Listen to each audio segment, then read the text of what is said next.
today, and we're really gonna dig in to understand how does grit translate into roles? How do you find it? How do you assess for it? And how do you increase one's level of grit in the workplace? So Nick, talk about how you view grit, and in your mind, what's in the scope of the word grit? When I think about assessing people for grit and interviewing for grit, what I think about is understanding how they react or respond when they're challenged. I expect people that I hire into my teams or hire into companies that I work at to be challenged on a regular basis. And I want to try to figure out how to predict how they're going to react when they're challenged. Dan, a question for you. Your point of view on grit, and how do you look for and assess grit in a salesperson? Grit, for me, it's very closely linked to passion. In sales, you're always going to have obstacles, or the customer is going to put up a front on something that doesn't work for them or something they'd like changed. And what level of passion or grit do they have to think of different ways to overcome that and close the deal? And Lillian, for you, talk a little bit about grit in the context of hiring executives. I think particularly with executives, we want to think about longevity over time. It's not a great thing for an executive to show up and then be gone the next day. When we interview execs, go back to like early in the days, what kind of challenges they've gone through, both from a personal perspective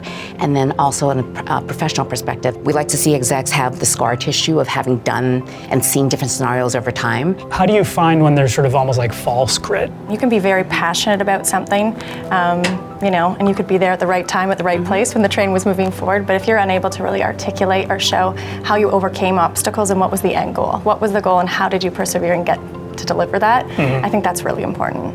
One of the failure modes that I see with junior members of the team when they're interviewing early in their career, they often take what somebody says at face value. Like someone will say like, oh, this was a really difficult challenge. I'm like, wow, it sounds really hard. Well, did you go 2 or 3 layers deep into what that challenge actually was? Like, what did you causally do to get to the good outcome? What was your contribution versus the contribution of the team? Tips for people that maybe sort of wading into these waters to say, hey, I need to get serious about grit as a hiring manager? I think everybody has different ways of approaching a problem and solving it. Some people are naturally introverted, go into their cave to work through the problem. Other people, it's much more collaborative. Like, you need to bounce ideas off of people to work through something, but it's the willingness to engage with the problem, either with a team or on your own, and like really drive through to get to a result. I tend to take cautious steps forward if someone comes out of the gate overly passionate. Yes. Nothing wrong with that, but I just proceed with thoughtfulness in terms of the interview, to your point. Yeah. So let's talk about the topic of failure specifically. I think it's really important to be able to be honest with yourself and then also walk them through the steps in which you took afterwards. Like, what was the journey to get to the end result that we wanted? It's humbling and both raw and very honest when you do share. There was a time that I wasn't as successful as I thought, or I didn't get to push through everything that I wanted to, but here are the steps that I took afterwards. None of us are perfect. We're all human, so we've all failed in some ways. And I think that failure is necessary if a company is going to innovate and disrupt and do things differently than they did yesterday. So I don't think failure is a bad thing. The flip side of grit and being able to be successful over time is how have you failed and recovered and continue to iterate.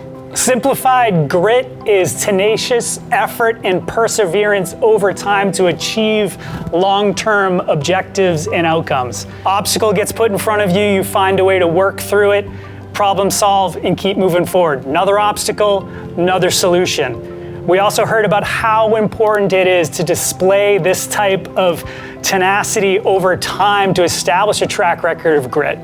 My question is, are you interviewing for grit? Should you interview for grit? And most importantly, if you are you interviewing for grit in a fair way?